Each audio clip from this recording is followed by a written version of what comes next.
Order. We start with questions to the Secretary of State for Northern Ireland, and welcome to his new position. And I now call Theresa Villiers. Question number 1, sir. Secretary of State. Good morning, Mr. Speaker. It's a pleasure to be here this morning in this role. It means we won't be speaking to each other quite as much as we have done in the past, but I very much appreciate the way that you've interacted with me in my previous role, so thank you, sir. With permission, Mr. Speaker, I'd like to answer questions 1 and 7 together. I obviously intend to continue the excellent work of both my two predecessors, and I'll be speaking to each of the Northern Ireland Party leaders and will urge them to form an executive as soon as possible. I know the House shares my view that Northern Ireland needs a stable, fully functioning, devolved government to deliver on the issues that matter to people most. Liz. You will know that Northern Ireland is a great place, a wonderful part of our United Kingdom, and I warmly congratulate him on his new role. I know he's going to do a fantastic job. The main barrier to the resumption of devolved power sharing government is, of course, the Northern Ireland Protocol. So will he undertake to push that legislation through as quickly as possible and use the Parliament Act to get it through if necessary? So State. Can I thank the right honourable lady for her good wishes? I know she was I think she was the third longest-serving Secretary of State for Northern Ireland, so I hope to emulate her and maybe beat her record if I'm any good at my role. And I know the energy and passion she put into it. We are committed to resolving the problems in the protocol, ideally through negotiation, but if not, through legislation. So yes. Sir Desmond Swin. There is no prospect of restoring devolved government until the protocol has been resolved. Isn't that the case?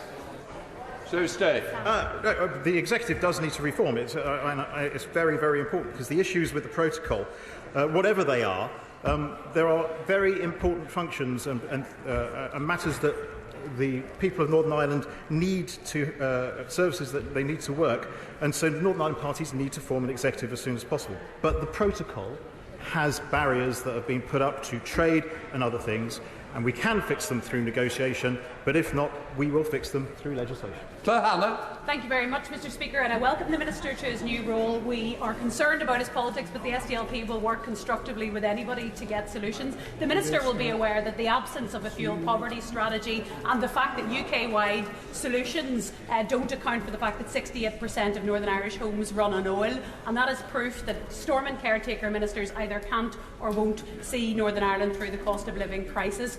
We are concerned that the only trick up the government's sleeve appears to be one that will alienate a majority of Northern Ireland voters and parties, but we ask the Minister, will he commit to working constructively with all parties, with all identities, to get us through this impasse and see the people of Northern Ireland through the winter? Secretary of State.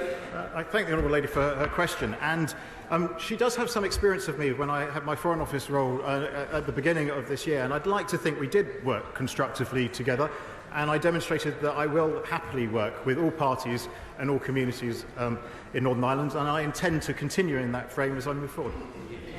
Sir Secretary of State Peter Kyle. Thank you, Mr. Speaker. I welcome the new Secretary of State to his place and pay tribute to both of the Northern Ireland secretaries that we've had since July.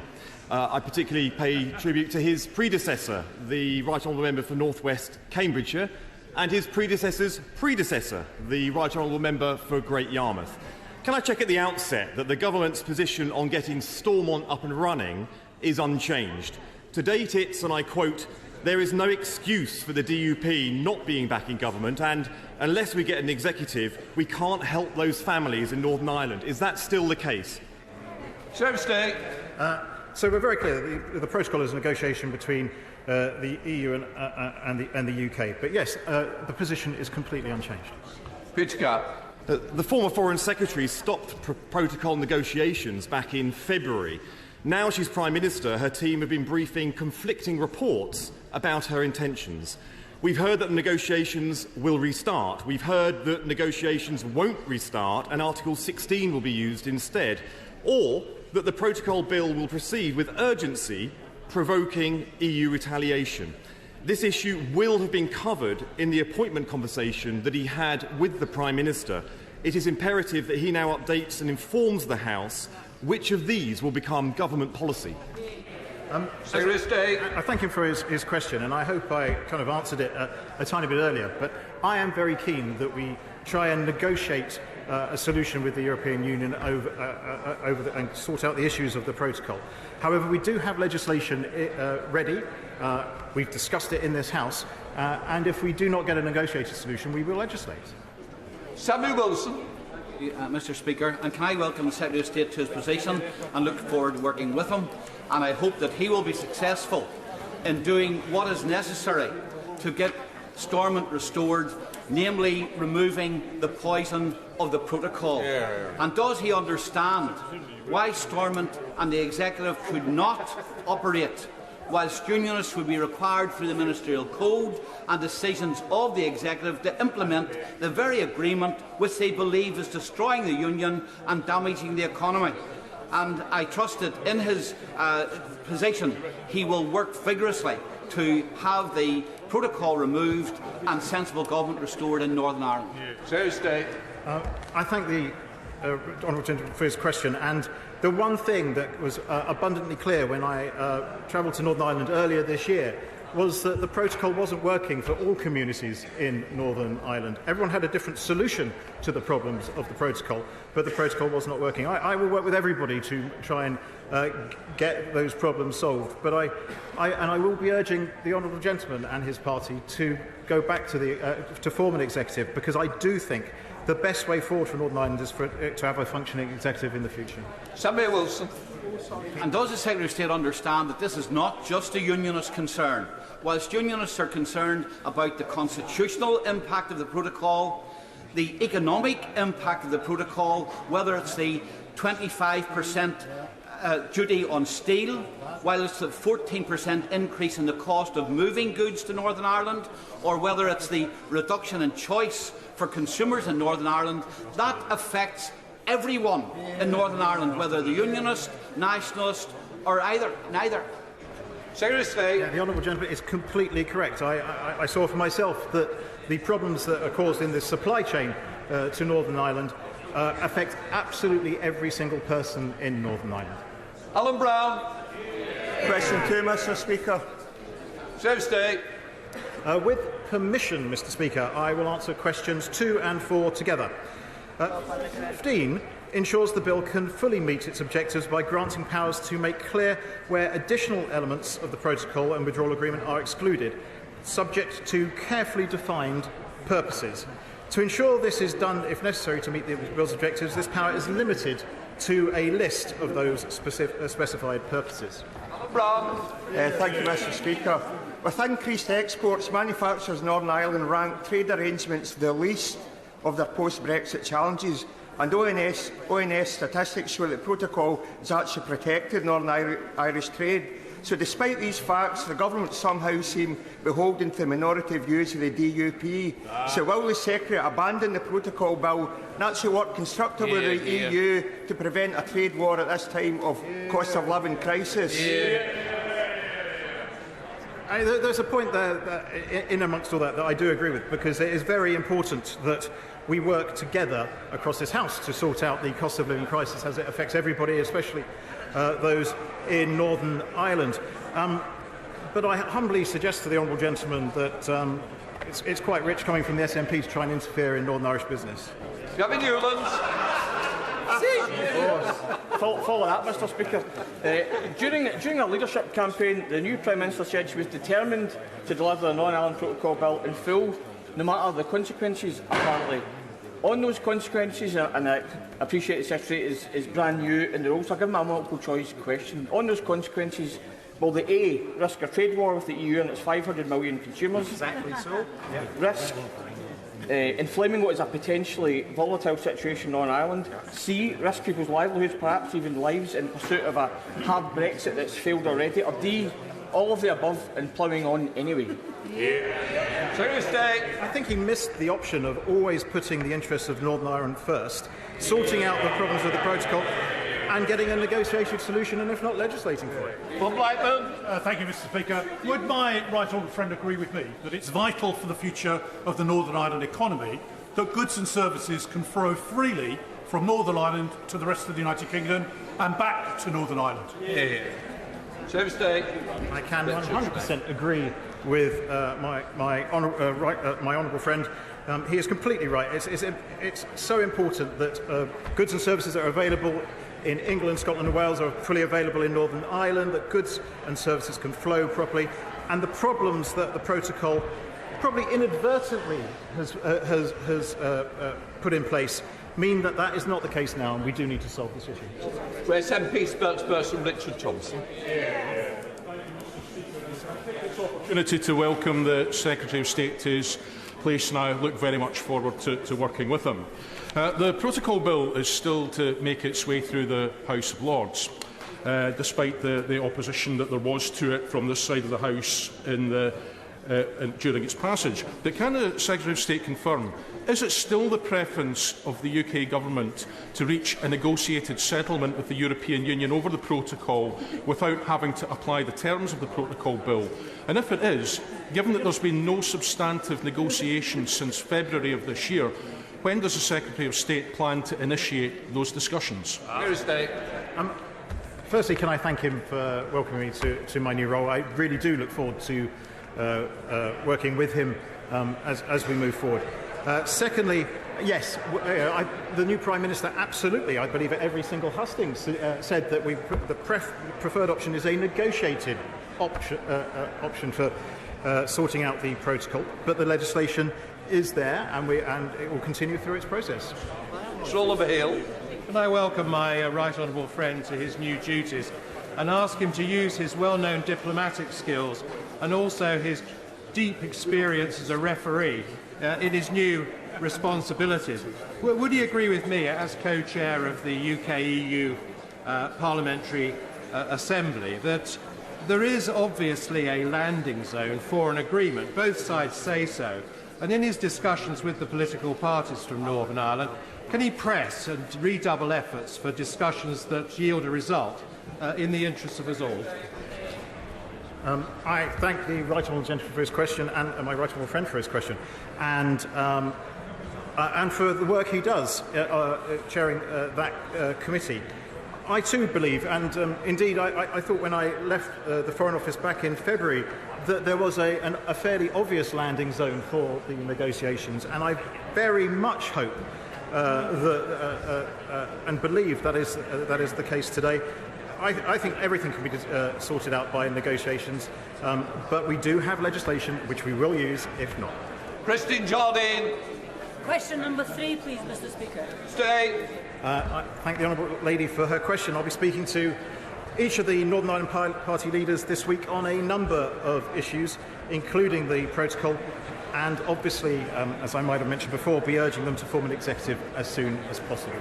Christine Jardine. Thank you very much, Mr. Speaker. As the Secretary of State is probably aware, the leader of the Alliance Party in Northern Ireland has claimed that the government has until now taken a rather differentiated approach to the parties, and only the DUP were consulted in the drafting of the Northern Ireland Protocol Bill. So given the importance, the crucial importance of the Protocol to our future relationship with Europe, to the future of the United Kingdom and to the people of Northern Ireland, will he do everything he can to ensure that each party is equally consulted going forward? State. Yeah, I thank the honourable lady for her question. Forgive me, but I don't think it's completely correct, because all parties were consulted during the process. But yes, I will be talking to everybody as I move forward. Beth Winter. 5, please, Mr. Speaker. Minister. Mr. Speaker, with permission, I will answer questions 5, 6 and 14 together. The Government has taken decisive action to help tackle increases in the cost of living across the entirety of the United Kingdom, including support for the most vulnerable households in Northern Ireland, who will receive payments of up to £1,000, including a one-off £650 cost of living payment. Yesterday, Mr. Speaker, our new Prime Minister, who we warmly welcome to office, made clear that the Government will announce further action later this week. Beth Winter. Thank you, Mr. Speaker. The Conservatives' low pay agenda means that public sector pay awards are insufficient and are pushing millions of people into poverty. Health workers and local authority workers in Northern Ireland are balloting over poor pay awards, as is happening in Wales. Will this new Conservative government end its predecessor's low pay agenda and provide the poor nations with the required funding to provide an inflation-proof pay rise as people need and deserve? Well, I'm grateful, Mr. Speaker, to the honourable lady for her question, and can I just preface my answer by saying how warmly I welcome the new Secretary of State for Northern Ireland, my friend, to his position, and I know that he will engage constructively with everyone and all political parties in Northern Ireland. I was discussing these matters that she raises with the head of the Northern Ireland Civil Service, Jane Brady, at the weekend. Northern Ireland has received the largest block grant since devolution in 1998, and as my right honourable friend, the new Prime Minister, has made clear, we stand ready to make further announcements later this week. But we also continue to urge the parties in Northern Ireland to get a reformed, devolved executive up and running in Northern Ireland so that the people who elect politicians in Northern Ireland can hold them accountable for the decisions that impact their lives. Rachel Maskell. Mr. Speaker, a quarter of children in Northern Ireland are living in significant levels of poverty, the same proportion as in my constituency of York. However, this is about to get worse. It's an indictment on this government for failing to protect children from the cost of living crisis and failing to invest in their futures. What fiscal steps is he calling on the new Chancellor to provide so every child can have a warm meal in their stomach each day and a warm home to live in? Mr. Speaker, the honourable lady is right to highlight the extent of the challenge, but I know she is incredibly fair-minded that she will acknowledge that Northern Ireland has significant challenges that go back many generations. If, for example, we could get Northern Ireland to the average UK level of productivity, it would be worth some £16 billion to the Exchequer. If we could get the levels of economic inactivity in Northern Ireland to UK average, there'd be an extra 50,000 people in work in Northern Ireland. That is the scale of the challenge that will face all governments as they try to improve the opportunities for all communities across Northern Ireland. Grant Davies. Yeah, Mr. Speaker, Northern Ireland is poorer, it's less well, it's more dependent on public sector pay, and it's going to be hit much harder by the cost of living crisis. So why is it that the £400 million that isn't being spent, that's been allocated because Stormont isn't sitting, isn't spent directly by the UK government on the people that need it most, rather than this preoccupation with cutting Northern Ireland off of the single market, which will make things even worse? The honourable gentleman is absolutely right to highlight the scale of the challenge, and my right honourable friend who's on the front bench when he was Chancellor of the Exchequer came to Northern Ireland to meet the Communities Minister and the Economy Minister to seek to find ways of how the UK government could get that help directly to people who need it so desperately in Northern Ireland. But we are absolutely clear, and the whole House will understand this. My right honourable friend, the new Secretary of State, made this clear earlier. The protocol is a negotiation between the Government of the United Kingdom and the European Union. Committed publicly and straightforwardly to fixing the challenges of the interpretation and implementation of the protocol, and we believe while we crack on with that, they should crack on with reforming devolved government in Northern Ireland. Slate Committee, Simon Paul. Thank you very much, Mr. Speaker. My right honourable friend, the Minister of State, will know that the cost of living is and will continue to be exacerbated by the absence of Stormont and a functioning executive. Protocol issues are being prayed in aid as an inhibitor to the restoration of Stormont. He has worked his socks off over this summer to try to bring things to a helpful and meaningful conclusion. Is in a position to update the House on the progress he's made? Minister. Well, Mr. Speaker, the chairman of the Select Committee asks an incredibly important point. Getting a devolved, restored government in Northern Ireland will help enormously in delivering for the people of Northern Ireland. We absolutely acknowledge that the protocol, its interpretation and application, is the impediment to the Democratic Unionist Party going back into government, and we will fix that. My honourable friend is correct that I have spent a very busy period over the summer engaging with the Irish and elsewhere. I would like to place on record, Mr. Speaker, in the House today, my thanks to the former Taoiseach Bertie Ahern and the former Prime Minister Sir Tony Blair for their assistance in the work that I have done over the summer. This weekend at the British-Irish Association in Oxford, I had constructive and prolonged talks with Vice President Šefčovič, and I am convinced that if the appetite exists, we can find a way to a negotiated solution to the Northern Ireland Protocol in the interests of all the people of Northern Ireland and all the people of the United Kingdom, and, Mr. Speaker, in the interest of finding a new way of working in partnership with the European Union post-Brexit. Julian Smith. I welcome the new Secretary of State, and I hope he has had time to savour those moments of ecstatic relief when, as a former Chief Whip, you realise you no longer have responsibility for the Tory Party Parliamentary Party. Mr. Speaker, Northern Ireland has very unique energy needs, a reliance on heating oil, different regulation, a preponderance of small business, and very low disposable incomes. Would the Minister confirm that in tomorrow's energy announcement, Northern Ireland will not only hear what will happen to it, but will know when payments will start being made? Minister. Well, I thank my right honourable friend for that question, and I say to him that he is held in deep affection across Northern Ireland. He is right, Mr. Speaker, to identify the unique challenges of Northern Ireland in energy terms. It's something that I have seen and heard myself on visits that I've done in recent weeks. So I know the new Prime Minister will be hearing those messages as well and will want to update the House as soon as possible. Mr. Speaker, if I may, just on this occasion, pay tribute to the wonderful visits team that my right honourable friend will remember in Northern Ireland, Nadine, Catherine, Nicola, Helena and George, who have supported me so brilliantly on the 277 visits that I have carried out over the last 12 months as Minister of State, 107 of them to businesses. Shadow Minister Tony Antoniak. Thank you, Mr. Speaker. Yesterday, the Resolution Foundation told the Bays Committee that there had been a disgraceful lack of discussion of the cost of living crisis in Northern Ireland. Ofgem doesn't exist, so there's no price cap on energy. 68% of homes are fuelled by oil, so costs went up in February. A non-functioning executive means no £400 support payment. Can the Minister tell us why this government has allowed the people of Northern Ireland to suffer for longer and how he intends to right this wrong? Well, Mr. Speaker, I have to say that that was an absolutely brilliant question if she hadn't listened to any of the answers we've given so far. I have pointed out that the former Chancellor was there talking to the Economy and Communities Minister.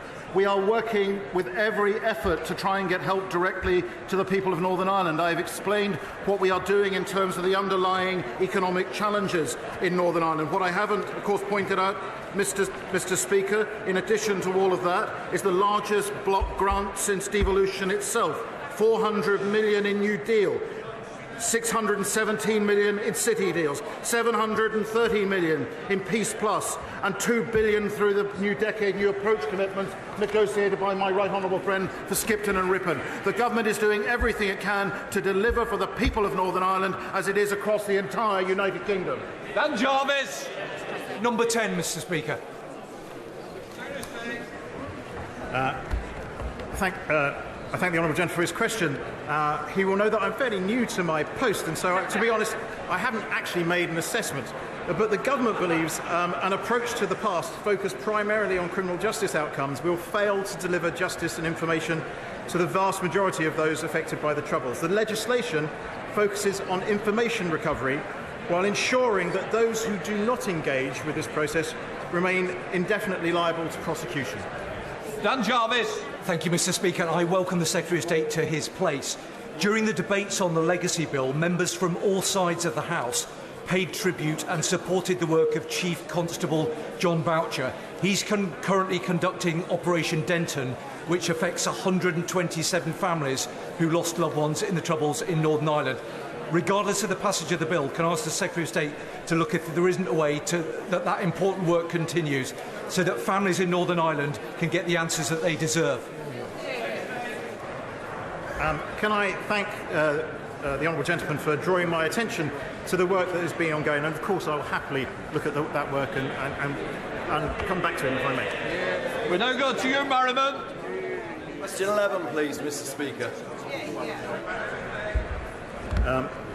This government, I thank my honourable friend for his question, this government supports any work undertaken in Northern Ireland to tackle issues which disproportionately affect women. In May of this year, my predecessor made regulations that removed the barriers to ensure that women and girls in Northern Ireland have the same access to healthcare as those in the rest of the UK. Mr. Speaker, despite the lead taken by this government and the votes of this House, abortion services are still not being commissioned in Northern Ireland. Can I ask the Secretary of State if he can give a time frame for when this will finally occur? I'll happily write to the honourable gentleman with more details about this, but the regulations laid in May of this year do take this dual approach. On the 20th of May, the previous Northern Ireland Secretary...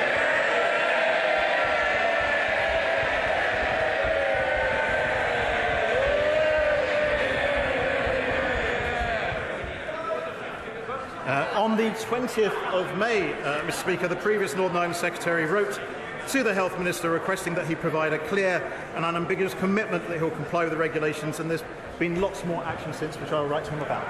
Gavin Robinson.